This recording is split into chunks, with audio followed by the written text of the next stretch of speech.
오늘 본문에는 세례 요한과 예수님을 대비해서 복음이 무엇인지를 밝혀주고 계십니다. 성경에서 세례 요한의 중요성은 아무리 강조해도 지나치지 않습니다. 주님의 길을 예비한 사람이 세례 요한이죠. 예비자가 없으면 무슨 말입니까? 주님이 오실 수가 없을 정도로 중요하다는 얘기입니다. 안타까운 것은 세례 요한이 예수님의 예비자라는 것을 모르는 사람은 없어요. 그러나 문제는 뭐냐면 세례 요한에 대해서 올바르게 정리하지 않았다는 것입니다. 예비자를 모르면 주님도 알 수가 없습니다.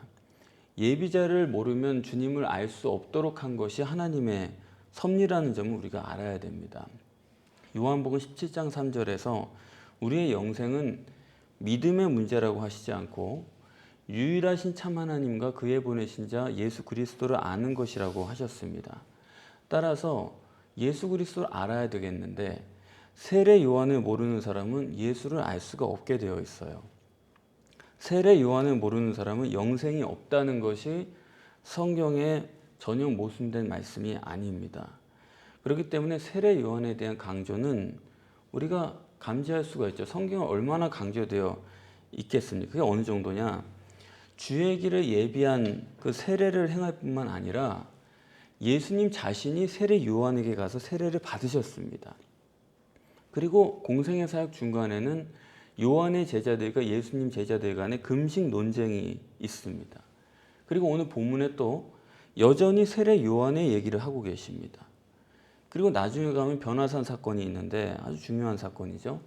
거기서도 예수님께서 그 사건 이후에 엘리야를 세례 요한으로 언급을 하고 계세요.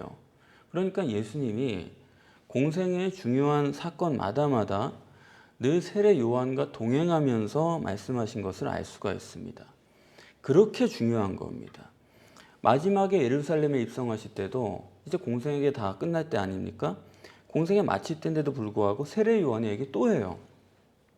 요한의 세례가 하늘로서냐 사람에게로서냐 그렇게 말씀하시지 않습니까? 그러니까 예수님은 여전히 늘 세례 요한을 함께 데리고 다니시는 것입니다. 아니 심지어 부활하신 후에도 요한은 너희에게 물로 세례를 베풀었거니와 이제 너희는 몇 날이 못해서 성령으로 세례를 받을 것이다. 거기서도 요한이에요. 부활 이후에도 세례 요한을 옆에 끼고 다니시는데 그런 세례 요한을 우리가 성경적으로 정리가 안 돼 있다. 그러면 그거는 기독교가 아니에요. 그건 기독교일 수가 없습니다. 문제는 여기에 있는 거예요. 세례 요한이 어떤 사람인가 하는 것에 대해서 성경적인 평가를 우리가 봐야 됩니다. 오늘 본문에서 예수님께서 그것을 분명하게 말씀해 주시죠. 세례 요한은 어떤 사람이라고요? 여자가 낳은 자 중에 요한보다 큰 자가 없다. 그렇게 말씀을 하십니다. 요한보다 크다는 게 무슨 의미입니까? 요한이 키가 크다는 겁니까? 요한이 능력이 크다는 겁니까? 아니죠. 요한이 가장 크다는 것은 뭐냐면 그의 의입니다. 선이나 의의 기준으로는 여자가 낳은 자 중에 세례 요한보다 큰 이는 없다. 우리는 아브라함이 위대하다고 생각하고 다윗이 위대하다고 생각하지만 주님은 친히 말씀하시기를 여자가 낳은 자 중에 세례 요한보다 큰 사람은 없어요. 여기서 우리가 한 가지 더 생각할 것은 예수님도 여자가 낳았습니까? 여자가 낳지 않았습니까? 그러니까 임재하신 예수님도 의로 봐서는 세례 요한과는 비교가 안 돼요. 그럴 정도로 세례 요한이 의로운 자입니다. 아닌 게 아니라 예수님은 자신이 표적도 행하고 스스로 메시아라고 계속 증거하고 계심에도 불구하고 사람들은 예수님을 메시아로 믿어주질 않았습니다. 그런데 세례 요한은 인간의 의의 기준으로 볼 때 얼마나 완전한 사람인지 유대인들이 누가복음 3장 15절에서 세례 요한은 자기가 메시아가 아니라고 하는데도 불구하고 사람들은 자꾸만 그가 메시아라고 믿는 것입니다. 그래서 요한복음 10장 41절에도 세례 요한은 표적을 행한 적이 한 번도 없는데도 불구하고 육신을 입은 인간으로서 너무나 의롭기 때문에 예수님보다 더 의롭기 때문에 이 의로는 당할 자가 없는 사람이에요. 오죽하면 그에게 죄사함을 받기 위해서 바리새인과 서기관들이 그에게 다 나오겠습니까? 예수님께서 중풍병자를 고치실 때 내 죄사함을 받았느니라 그렇게 말씀을 하셨죠. 그 말씀을 하신 것만 가지고도 유대인들이 참남하다 그러면서 펄펄 뛰었습니다. 그렇게 비난을 하는데 세례 요한은 죄사함 받았느니라 말씀만 한 게 아니고 회개의 세례, 죄사함의 세례를 베풀었습니다. 실제적으로 죄사함을 해준 거예요. 그런데도 세례 요한에게 죄사함을 받는 세례를 받으러 나오면서도 그건 뭐 복음서 전부가 증거하는 것이죠. 워낙 인간으로서 완전한 자고 의로운 사람이기 때문에 그야말로 하나님 같은 사람이에요. 그래서 그 유대인들조차도 성전에서 속죄제사 드리는 것을 그치고 요단강가로 나와가지고 세례 요한에게 죄사함의 세례를 받은 것입니다. 그런 세례를 베푸는 것을 보면서도 거기에 대해서 참남하다고 말한 사람이 한 사람도 없어요. 이런 사람입니다. 그렇기 때문에 이러한 의로는 예수님도 따라갈 수 없는 그런 정도로 여자가 낳은 자 중에 가장 큰 자가 세례 요한이죠. 그런데 이제 이 성경에서 이 세례 요한에 대한 입장이 어떠냐 하는 것을 우리가 봐야 되겠는데, 세례 요한이 옥에 갇혔죠. 옥에 갇혀 있는데 지금 이 옥에 갇힌 이유가 뭐 때문입니까? 죄가 있어서 옥에 갇힌 게 아니에요. 그러면 의 때문에 갇힌 건데, 의로운 사람이기 때문에 거기에 투옥된 건데, 그러면 전능하신 하나님이고 또 구세주인 예수님이 이 의로운 사람이기 때문에 갇힌 이 세례 요한을 감옥에 갇힌 채로 죽게 해서 되겠습니까? 구해줘야죠. 그리고 죽더라도 최소한도 값어치 있게 죽을 수도 있잖아요. 그런데 세례 요한이 어떻게 죽었습니까? 사람들이 자꾸 순교했다라고 생각하고 싶어하는 것 같은데 순교가 아니에요. 한 여자아이의 춤값으로 세례 요한은 죽은 것입니다. 미안한 얘기지만 그야말로 개죽음을 당한 거예요. 그렇지 않습니까? 이것이 의인 중에 의인인 세례 요한을 취급하시는 하나님의 입장입니다. 다시 말씀드리면 하나님은 의인을 버리시는 겁니다. 우리 생각에는 의인은 구해주시고 상 주시고 복 주실 것 같은데 그렇지 않습니까? 창세기 4장에서 가인이 아벨을 어떻게 죽입니까? 많지도 않은 몇 사람인데 그 중에 의로운 사람인데 그 사람을 악인이 죽이도록 내버려 둡니까? 그런 죽음이란 게 말이나 됩니까? 전능하신 하나님이. 또 예수님의 십자가도 죄가 있어서 도둑질하고 강도질하다가 죽은 게 아니에요. 전혀 아무런 잘못이 없이 의인이어서 죽은 것입니다. 그렇기 때문에 저더러 말씀하라고 한다면은 하나님은 이 내용만 보자면 하나님은 의인을 버리신 분이다 라고밖에 말할 수가 없는 겁니다. 욥기를 보시면 욥이 오늘 본문의 논리대로 말하자면 당대로서는 가장 의인이에요. 당대로서는 의로는 당할 자가 없는 그런 의인인데 그 사람이 어떻게 그런 고난을 당하도록 내버려 둡니까? 사탄에게 그냥 내어주잖아요. 그러니까 하나님은 의인이 고난당하도록 내어버려 두시는 겁니다. 그 고난이란 게 타당합니까? 아직도 그 고난에 대해서 우리가 이해가 안 돼가지고 논쟁이 있잖아요. 그런데 하나님은 그런 의인을, 유일한 의인을 가차없이 버린 겁니다. 욥뿐이에요. 욥의 친구들도 의인이에요. 전부 다.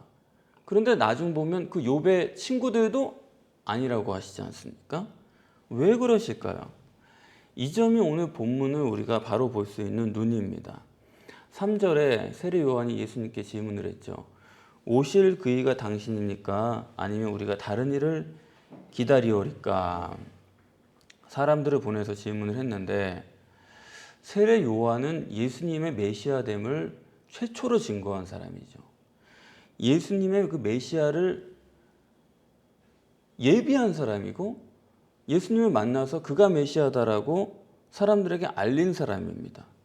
그런데 오늘 질문을 봐가지고는 세례 요한은 예수님의 메시아에 대해서 모르는 거예요. 메시아 된 줄을 모르는 겁니다. 세례 요한은 의로는 흠잡을 데 없는 사람인데 죄 때문에는 고민이 전혀 없는 사람인데 그가 예수님을 메시아로서 예비하고 메시아됨을 최초로 증언한 사람인데 지금 여기서 보면 예수님을 모른다는데 문제가 있는 거예요. 심각하죠. 자기가 해온 일인데 정작 예수님을 바라보면서는 저분이 메시아가 맞는가에 대해서 상당한 혼란이 있는 것입니다. 그러면 세례 요한이라는 사람이 왜 이렇게 주님을 모를까요? 메시아됨의 기준을 그가 잘못 가지고 있기 때문에 그런 것입니다. 그렇기 때문에 다른 일을 기다려야 되겠습니까? 물어보는 것입니다. 거기에 대해서 예수님의 답변이 다 나와 있어요. 만약에 전 세계의 의를 위해서 오신 예수님이라고 한다면 오늘 예수님께서 말씀하시는 자기의 메시아됨의 증거인 4절 5절을 보면 너희가 보고 들은 대로 내가 메시아임을 알리라는 구절 어디에 보면 여기에 의에 대한 말씀은 전혀 없습니다. 병자를 고치는 것들인데 전부 다 이게 의랑 무슨 상관이 있습니까? 예수님의 의와. 더 심각한 것은 뭐냐 하면 12절에 보시면 예수님께서 구원에 대해서 말씀하시면서 친노라는 말을 쓰고 계세요. 친노는 헬라어로 비아조라는 말인데 이 친노라는 것은 의라는 것과는 정반대입니다. 친노라는 것은 약육강식이에요. 이건 군사적인 용어입니다. 다시 말하면 예수님을 티끌만치도 의로 설명할 수 없도록 이런 단어를 선택하신 것입니다. 비아저를 제가 얘기한다고 한다면 그거는 무법천지라고 해도 과언이 아니에요. 의냐 불이냐 이거는 군대 용어가 아니지 않습니까? 군대는 무조건 능력이 세가지고 이기면 되는 거예요. 뿐만 아니라 19절에 보면 예수님을 자신을 죄인의 친구로 묘사하고 있습니다. 그러니까 완전히 못을 박는 거죠. 나는 의와는 조금이라도 연관이 없다. 그렇게 전개해 나가시는 것입니다. 그러고 보니까 오늘 본문 자체가 그래요. 완전한 의인인 세례 요한과 대비해서 메시아가 누군지를 증거하시려는 것입니다. 그렇죠. 성경이 증거하는 메시아의 조건은 능력이지 의가 아닌 것입니다. 로마서 1장에서도 그가 죽은 자 가운데서 부활해서 오직 능력으로 메시아가 되셨다라고 말씀하고 있어요. 그러니까 성경 전체를 이 시간에 다 볼 수 없지만 몇 가지만 생각해 보더라도 성경이 계시하는 메시아의 조건은 능력의 메시아지 절대로 의의 메시아가 아닙니다. 그리고 그 능력 중에서도 오늘 신유의 역사를 뽑아서 말씀하는 것은 그것은 영적인 능력을 말하는 거예요. 또 가난한 자들에게 바로 심령의 능력을 말하는 것입니다. 메시아는 능력의 메시아요, 영적인 능력의 메시아라는 것을 말하는 것입니다. 육신 속에 삼위일체 하나님이 성령으로 내주하신 분이 메시아예요. 그래서 로마서 2장에서도 그가 성령으로 하나님의 아들로 인정함을 받았다. 성령으로 인정을 받았다고 그랬지 의로운 것으로 메시아가 됐다고 하지 않았습니다. 의로운 하나님의 아들이 아니라는 거예요. 그래서 오늘 본문에 특별한 의도가 있습니다. 일부러 세례 요한과 대비해가지고 이 메시아론을 말씀하고 있는 거예요. 메시아가 아닌 세례 요한을 의의 완전한 인간으로 평가하시면서 즉 메시아는 의의 기준으로 하는 것이 아니라는 것이 본문의 의도죠. 자기 나름대로 구원을 받겠다는 사람은 할 수가 없지만 적어도 성경적으로 구원을 받겠다고 하는 사람은 오늘 본문을 정확하게 이해를 해야 됩니다. 이것은 구원이란 것은 메시아에 의한 구원론이지 절대로 하나님에 의한 구원론이 아니라는 것을 우리가 분명히 해야 돼요. 하나님에 의한 구원도 아니고 더더군다나 자력 구원이 아닙니다. 그래서 구원은 언제나 메시아에 의한 구원인데 하나님의 구원 약속은 창세전부터 비밀로 두셨다고 그랬어요. 하나님은 창세전부터 메시아를 통한 구원을 생각을 하셨지만 비밀로 두다가 오늘날 와서 예수 그리스도로서 그것을 밝히 드러내어 계시하신 것입니다. 그래서 사도행전에 가면 아버지께서 약속하신 것은 너희가 기다리라 그렇게 말씀하신 건데 그게 바로 메시아의 구원이죠. 그 메시아에 의한 구원, 그게 아버지의 약속인데 그러면 성경적 구원이라는 것은 사람이 의로우냐 불의하냐 그것과는 아무 상관이 없는 겁니다. 그것을 오늘 본문에서는 친노로 말씀하는 거예요. 천국의 입국은 의로 불가능합니다. 천국의 입국은 여기 보면 의로는 세례 요한보다 큰 이가 없다고 했지 않습니까? 과거에도 없었고 미래에도 없어요. 그러나 천국에서는 아무리 작은 자라도 세례 요한보다 크다. 그 말씀은 의로는 아니라는 겁니다. 그러면서 침노다. 다시 말하면 이거는 법이 안 통하는 이야기라 그겁니다. 남이 기껏 해놓은 거 공짜로 강도짓 하는 거예요. 그래서 성경에 보면 그런 구절들이 자꾸 등장하죠. 하나님의 은혜를 묘사할 때 탈취물을 나누는 기쁨이다. 그렇게 말하지 않습니까? 탈취물을 나눈다는 게 뭐예요? 남이 1년 내내 농사 지어 놓으면 쳐들어가 가지고 그걸 빼앗아 강탈하는 건데 다시 말하면 오늘 보면 침노하는 것인데 강탈해 가고 도둑질하는 것인데 왜 성경을 하나님의 은혜를 도대체 남의 것을 빼앗고 강탈하고 이런 것으로 묘사를 했을까? 이상했는데 오늘 본문을 보면 그것이 이해가 되시는 거죠. 의라는 것은 절대로 구원이 될 수가 없고 그래서 성경은 세례 요한을 죽이는 것으로 끝을 내는 겁니다. 그건 비유예요. 의는 죽을 수밖에 없다. 의로는 구원이 없다라는 것을 말하는 것입니다. 비아조예요. 침노라는 것은 어디까지나 능력의 문제요. 그것은 영적 능력이기 때문에 그래서 오늘 본문에도 그 영적 능력을 어떻게 표현하고 있냐면 선지자를 알아보는 능력으로 말씀하고 있습니다. 제사장은 옷을 보면 알아요. 제사장은 의의 상징 아닙니까? 의냐 불의냐를 나누는 사람이죠. 제사장은 옷을 보면 알 수가 있어요. 그래서 오늘 본문에도 고운 옷을 입은 사람은 어디에 있다? 왕궁에 있다. 그러나 선지자는 누구냐? 선지자는 아모스처럼 목동으로 일하다가 어느 날 갑자기 성령이 임하면 그 무감지의 성령에 의해서 갑자기 선지자가 된 사람입니다. 그런 목동인 사람을 선지자로 알아보는 것은 그거는 육신의 눈으로는 불가능하죠. 그 자신이 성령으로 거듭나기 전에는 그것을 알아볼 수가 없는 것입니다. 그렇기 때문에 성경적 구원론은 성령의 세례로서 이루어지는 것이지 절대로 십자가의 피를 바라본다고 해서 구원받는 것이 아니다. 성령의 역사로만 알아볼 수 있는 것이 메시아요 구원이다 하는 것을 오늘 본문에서 정확하게 정립해 주고 있어요. 그것이 선지자를 알아보는 능력입니다.